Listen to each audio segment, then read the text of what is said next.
Expulsé a mi esposa histérica de casa, pero al volver del trabajo, la encontré de nuevo aquí, con mi persona más cercana, traicionándome de la peor manera posible. Esa fue su última equivocación. Hay una razón por la que dejé de usar el ascensor en mi edificio. No estaba roto. Funcionaba perfectamente, demasiado perfectamente. Cada vez que entraba solo, saltaba a mi piso. No una vez. No al azar, cada vez. Al principio pensé que alguien había pulsado antes que yo, pero una noche observé el panel con atención. No había luces extra, solo mi piso marcado. Aún así pasó de largo, se detuvo 2 pisos arriba. Las puertas se abrieron y no había nadie. Antes de que pudiera reaccionar, el botón de mi piso se iluminó solo y el ascensor empezó a bajar de nuevo. Al día siguiente, le pregunté al del mantenimiento. No se sorprendió, solo me miró y dijo, ¿todavía se detiene en ese piso primero? ¿O ya cambió? Esa pregunta se me quedó clavada. Yo soy Mateo. Volví a casa, me senté en la sala y empecé a pensar en mi vida con Sofía. Llevábamos años juntos. Ella 32. Yo siempre sentí que teníamos algo sólido y tranquilo. Café por las mañanas, charlas sobre el día, rutina que nos gustaba a los dos. No había grandes problemas. Me repetía, Mateo, valora lo que han construido. Estas son solo dudas pasajeras. Sofía llegaba del trabajo con energía, sonreía y la casa se llenaba de luz. Confiaba en ella al 100%. Andrés, mi hermanastro de 45 años, era parte de eso desde niños, como un hermano de verdad.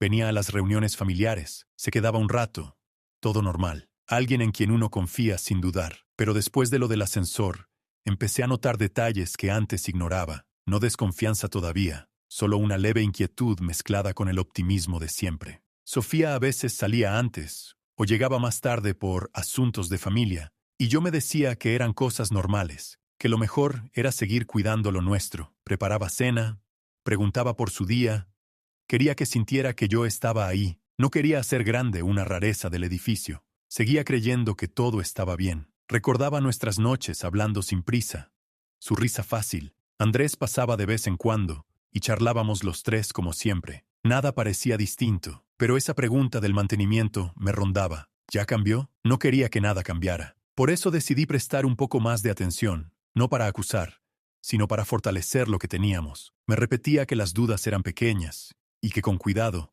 todo seguiría igual. Sin embargo, unos días después, noté algo en Sofía que ya no pude ignorar tan fácil. Lo siguiente que me puso inquieto pasó unos días después. Sofía empezó a salir de casa más temprano. No mucho, tal vez 20 o 30 minutos antes de lo habitual. Y al principio pensé que le habían cambiado el horario en el trabajo. Así que no dije nada, y seguí como siempre. Pero una mañana me desperté antes que ella. Me quedé en la cama quieto, sin hacer ruido. La escuché levantarse, vestirse, lavarse los dientes, recoger las llaves y cerrar la puerta principal con ese clic suave de siempre. Esperé unos minutos. Me levanté despacio y miré por la ventana. Su coche seguía abajo en la entrada, motor frío, ventanas empañadas, sin moverse ni un centímetro. Bajé al garaje a comprobarlo de cerca, intacto, tal como lo dejó la noche anterior. Volví arriba, miré el reloj del celular, las 6:42, cuando ella normalmente salía a las 7:10, pero la puerta se había cerrado a las 6:40. Abrí la app de la cámara de seguridad y repasé la grabación. Ahí estaba ella saliendo a las 6:40 exactas. Bolso al hombro, pelo recogido, pasos rápidos al coche, subiendo, cerrando, poniendo reversa. Pero el timestamp del video decía 17 de marzo del 2026 a las 7:12 de la mañana. Es decir, el día siguiente. No hoy. Rebobiné varias veces. Siempre la misma hora futura. Yo acababa de oír la puerta cerrarse hace minutos. El coche seguía frío abajo, y nadie había salido de verdad. Sentí un frío que no era del ambiente. No miedo aún, solo esa molestia profunda, cuando algo no encaja, y no sabes cómo explicarlo. Me senté en el sofá. Me repetí que debía ser un error de la cámara. Actualización, servidor, conexión, pero nada cuadraba. Pensé en llamarla, pero no lo hice. En cambio, me puse a recordar las últimas semanas. Llegaba con el pelo húmedo sin lluvia, contestaba el teléfono en voz baja y salía al balcón, aunque yo estuviera en la cocina. Andrés se quedaba más de la cuenta los fines de semana. Cosas pequeñas que antes no pesaban y ahora empezaban a acumularse. No quería acusarla todavía. Me dije que iba a observar más, con calma, para entender de verdad antes de explotar sin pruebas. Preparé café como siempre y esperé a que volviera. Esa tarde entró con sonrisa normal, beso en la mejilla. Dijo que el día había sido largo. Le serví agua, asentí, no mencioné nada, pero mientras hablaba de su jefe y una supuesta reunión temprana, yo solo pensaba en el timestamp equivocado, el coche frío y la puerta que se cerró sola. Esa noche, acostado a su lado, apenas dormí. No era rabia. Era una vigilancia tranquila que acababa de nacer en mí. Decidí seguir mirando sin prisa, sin gritos, solo con atención. Y unos días después, vi algo en la cocina que ya no pude ignorar. Llegué a casa esa tarde y encontré a Sofía en la cocina fregando todo con prisa, vasos y platos. Aunque yo había dejado la cocina impecable esa misma mañana antes de salir, ella seguía con las manos en el fregadero, agua corriendo, secándose con un trapo que apretaba demasiado. En el centro de la mesa vi 2 platos usados, 2 tazas con restos de café y pétalos sueltos con polen amarillo fresco, claramente de un ramo que ya no estaba. No era la primera vez que veía algo raro en las últimas semanas, pero esta vez no pude ignorarlo. Me paré en la puerta, la miré fijo, y le pregunté por qué lavaba todo si ya estaba limpio. Ella se giró con una sonrisa nerviosa, rápida, y dijo que le había parecido desordenado, que quería dejarlo perfecto para cuando yo llegara. Su voz sonó ligera, casi ensayada. Le pregunté de nuevo, calmado pero sin quitarle la vista, si había venido alguien. Soltó una risita corta, se encogió de hombros y contestó que no, que había estado sola toda la mañana, que a veces le daba por limpiar de repente porque la relajaba. Pero sus ojos se movían rápido hacia la mesa y hacia mí, y seguía retorciendo el trapo, aunque ya no había nada que secar. Noté que uno de los platos tenía una marca de pintalabios rosado que ella casi nunca usa, y la taza de al lado tenía 2 cucharitas, como si hubieran compartido el azúcar. No dije nada de eso ahí, solo asentí despacio, y comenté que parecía que había habido visita, porque 2 platos y 2 tazas no se ensucian solos. Ella se rió otra vez, pero sonó forzada, y dijo que no exagerara, que seguramente era de ayer y se le olvidó lavar, que pasa cuando está cansada. No insistí en ese momento. Me fui al salón, me senté en el sofá y pensé en silencio. Esas flores no aparecieron solas. Alguien las trajo esa mañana o la noche anterior. Alguien se sentó con ella a esa mesa mientras yo no estaba, y ella corrió a borrar las huellas antes de que llegara. No era la primera vez que encontraba perfume ajeno, ventana abierta en pleno frío, o sofá movido, pero los pétalos estaban frescos, húmedos todavía, así que no había pasado mucho tiempo. Volví a la cocina como si nada, y le pregunté si sus amigas habían pasado, porque a veces venían sin avisar. Negó con la cabeza rápido, demasiado rápido, y dijo que no, que hoy nadie, que había estado sola todo el día. Su mirada bajó un segundo al suelo, antes de volver con esa sonrisa que ya reconocía como escudo. No la confronté directo. Solo dije que bueno, entonces no había problema, y me fui a cambiarme, pero dentro de mí la vigilancia ya no era leve.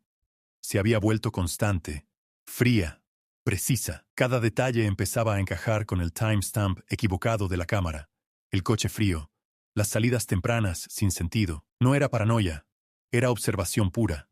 Y cuanto más observaba, más claro quedaba que Sofía escondía algo que ya no podía ocultar mucho tiempo. Esa noche, mientras cenábamos en silencio, ella hablaba del trabajo como si nada, pero yo solo pensaba en esos 2 platos, los pétalos caídos y el leve temblor de sus manos al recoger la mesa. Sabía que pronto tendría que enfrentar lo que veía, pero aún no. Todavía necesitaba una prueba sólida, algo que no se explicara con risas ni excusas rápidas. Y unos días después, en el balcón, encontré exactamente lo que esperaba. Yo entendía a dónde me llevaba su juego, pero no sabía que ella iba a ser más lista de lo que pensaba. La vi en el balcón esa noche, de pie, mirando la calle con los hombros tensos, como esperando algo abajo en la oscuridad. Llevaba mi teléfono en la mano derecha. Lo apretaba fuerte, la pantalla iluminándole la cara desde abajo, y cuando me acerqué sin ruido, vi que revisaba la app del banco, deslizando el dedo rápido. Le pregunté directo por qué tenía mi teléfono, con voz firme pero sin gritar, porque ya llevaba semanas acumulando esa molestia. Ella se giró de golpe. El pelo le cayó un segundo sobre la cara, y me contestó cortante que no le gritara, que solo miró la hora porque su celular se quedó sin batería en el salón. Me tendió el teléfono como si eso bastara, Pero yo lo tomé sin decir más. Entré al dormitorio y cerré la puerta del balcón. Me senté en la cama, encendí la pantalla y fui directo a las notificaciones del banco. Ahí estaba. Una transferencia de 3.000 euros hecha esa misma tarde a una cuenta que no reconocía de inmediato. El horario coincidía con la mañana en que ella estuvo sola en casa, la misma del timestamp equivocado en la cámara. Sentí la mandíbula tensa, pero no fue furia explosiva. Fue una claridad fría instalándose poco a poco. Salí otra vez al balcón, me planté a su lado y le dije con voz baja pero clara qué había hecho. ¿A quién le mandó ese dinero? Ella se encogió de hombros, como si fuera una tontería, y contestó que no era asunto mío, que mi dinero también era suyo, que éramos matrimonio, y no tenía que explicarme cada cosa. Sus palabras salieron rápidas, automáticas, pero evitaba mirarme a los ojos y su mano izquierda empezó a juguetear con la barandilla, su tic nervioso de siempre. Le pregunté de nuevo, más despacio, quién era el titular de esa cuenta, porque 3.000 euros no se mandan así nomás. Respiró hondo, soltó una risa sin gracia y dijo que era para ayudar a una amiga en apuros, que no era grave, que ya me contaría con calma otro día. Pero su voz se fue apagando, como si supiera que la excusa no aguantaba. No levanté la voz. Solo le dije que esa amiga tenía nombre y que mañana mismo comprobaría la cuenta exacta, porque el banco guarda todos los detalles. Se quedó callada un segundo, murmuró que no hacía falta ponerme así, que todo tenía explicación, que yo siempre exageraba lo pequeño. Me di la vuelta, entré al dormitorio y dejé la puerta abierta para que supiera que no había terminado.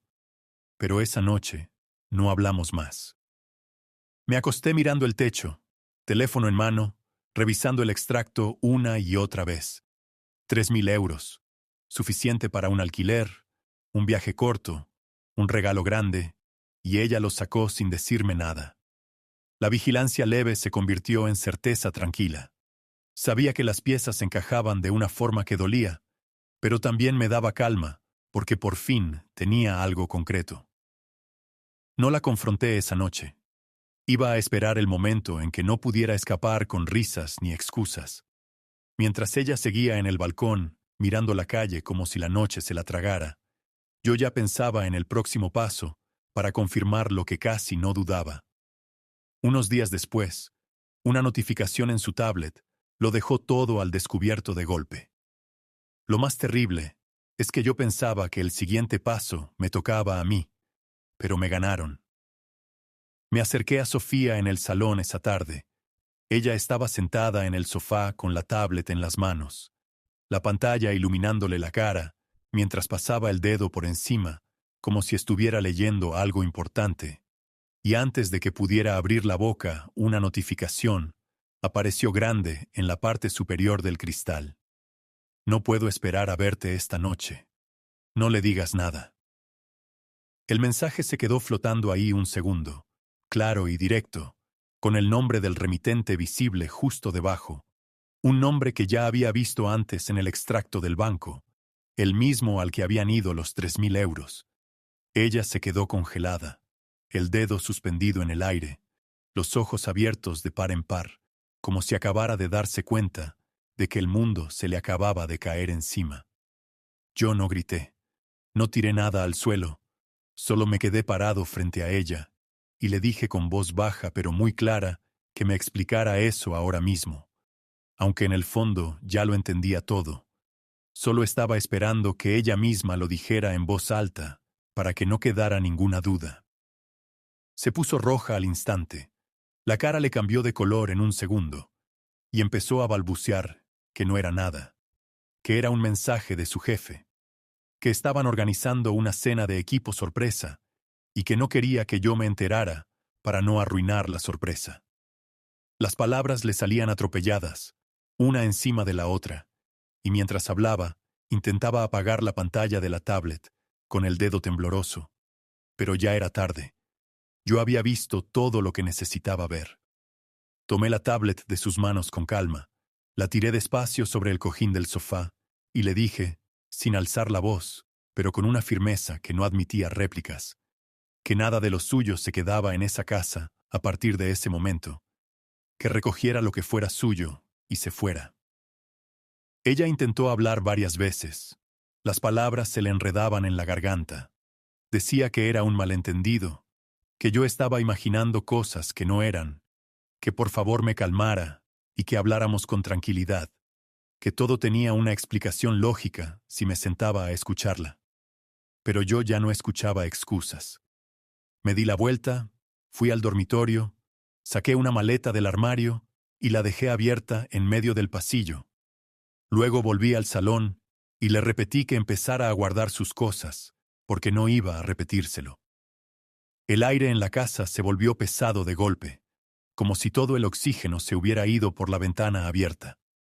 Ella se levantó despacio, las piernas le temblaban un poco, y empezó a meter ropa en la maleta sin mirarme, murmurando entre dientes que yo no entendía nada, que las cosas no eran como yo creía, que había sido algo que empezó sin querer y que se le fue de las manos.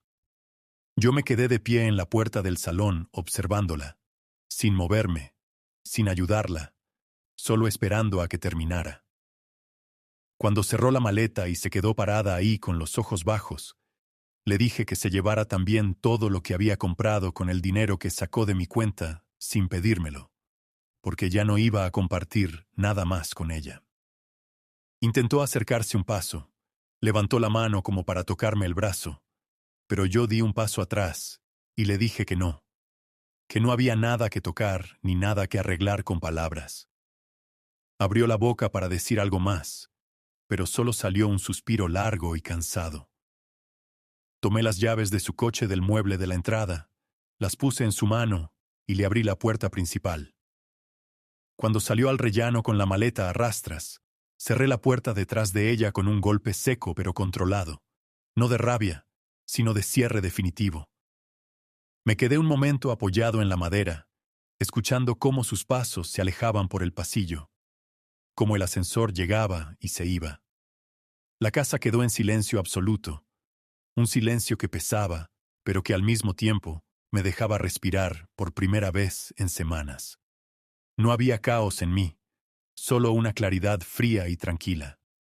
Sabía que esto no terminaba ahí, que todavía quedaba lo más duro por enfrentar, porque el mensaje no era de un jefe cualquiera, y el nombre del remitente era el de Andrés, mi hermanastro. Unos minutos después, cuando ya había oscurecido del todo, oí la llave en la cerradura otra vez y supe que lo que venía ahora iba a ser el final de todo lo que había creído que era mi familia. Lo más duro pasó justo ahora, hace apenas unas horas. Llegué a casa después de dar una vuelta larga por la ciudad para calmar la cabeza. Abrí la puerta, esperando encontrar el silencio que había dejado cuando ella se fue con la maleta. Pero en cuanto entré, oí voces bajas viniendo del salón, risas contenidas y el sonido de copas chocando. Me quedé parado en la entrada un segundo, el corazón latiéndome fuerte, pero sin descontrol, y avancé despacio hasta que pude verlos. Sofía y Andrés sentados en el sofá, cada uno con una copa de vino en la mano, la botella medio vacía sobre la mesita, y ella con la cabeza apoyada en el hombro de él, como si nunca se hubiera ido de casa. No estaban besándose, ni haciendo nada escandaloso en ese momento, pero la escena era tan clara que no hacía falta más. Andrés levantó la vista primero. Se puso pálido al instante. La copa le tembló en la mano y murmuró algo como: «Mateo, espera, déjame explicarte». Pero yo ya no necesitaba explicaciones. Sofía se enderezó rápido, dejó la copa en la mesa con un golpe seco y empezó a decir que había vuelto porque se había olvidado algo importante, que no era lo que parecía, que solo habían estado hablando para aclarar las cosas antes de que todo se complicara más. Sus palabras salían rápidas y desordenadas, la voz más baja que nunca, los ojos fijos en el suelo, porque no se atrevía a mirarme directo. Andrés intentó levantarse, puso cara de arrepentimiento torpe y dijo que nunca había querido que las cosas llegaran tan lejos, que había sido un error, que se les escapó de las manos a los dos, que yo era como un hermano para él y que no quería perderme por esto. Lo miré fijamente, sin decir nada al principio. Sentí una calma extraña, no rabia ciega, sino una resolución fría que me llenaba el pecho. Les dije que se sentaran los dos otra vez, que no iba a gritar ni a montar una escena, pero que íbamos a terminar esto de una vez. Me senté en la butaca frente a ellos, saqué el teléfono y puse en altavoz la grabación que había hecho esa misma tarde en el banco. La confirmación de la transferencia de 3.000 euros a la cuenta de Andrés, la misma cuenta que aparecía en el mensaje de la tablet. Los dos se quedaron mudos. Sofía empezó a llorar en silencio. Las lágrimas le caían sin hacer ruido, y Andrés se pasó la mano por la cara varias veces, como si quisiera borrar lo que estaba pasando. Les dije que no iba a pedirles perdón ni a darles una segunda oportunidad, que lo nuestro se había terminado en el momento en que decidieron esconderse detrás de mi espalda usando mi dinero y mi casa. A Andrés le dije que desde ese día ya no era mi hermanastro, que no quería volver a verlo ni en reuniones familiares ni en ningún sitio, que si intentaba acercarse, lo denunciaría por apropiación indebida de fondos y por intrusión en domicilio ajeno. A Sofía le dije que recogiera lo poco que había dejado en la maleta, porque no iba a quedarse ni una prenda más en esa casa, que el divorcio lo tramitaría yo mismo y que le iba a reclamar hasta el último euro que había sacado sin mi permiso, más la mitad de todo lo que habíamos construido juntos. No les di opción a réplica larga. Cuando intentaron hablar, los corté con un gesto de la mano y les dije que tenían 15 minutos para salir los dos por esa puerta, que si no lo hacían yo mismo llamaría a la policía para que los sacaran por allanamiento. Sofía se levantó temblando. Fue al dormitorio a buscar lo que quedaba. Andrés se quedó sentado con la cabeza baja, murmurando que lo sentía de verdad, que nunca pensó que llegaría a esto. Yo no respondí. Solo esperé de pie junto a la puerta abierta. Cuando salieron al rellano con las cosas en las manos, cerré la puerta sin mirar atrás, eché el cerrojo y me quedé un momento en silencio absoluto. El peso que llevaba semanas cargando se fue de golpe, como si alguien hubiera abierto una ventana en una habitación cerrada durante demasiado tiempo. No sentí victoria ni venganza dulce, solo una libertad limpia y tranquila que no había sentido en mucho tiempo. Al día siguiente, empecé a cambiar las cerraduras, a bloquear las cuentas compartidas y a preparar los papeles del divorcio. Andrés desapareció de mi vida como si nunca hubiera existido, y Sofía se fue a casa de su familia sin volver a pedirme nada. Yo seguí adelante. Empecé a hacer cosas que había dejado de lado por años. Salgo a caminar por las mañanas, leo libros que acumulaba en la estantería.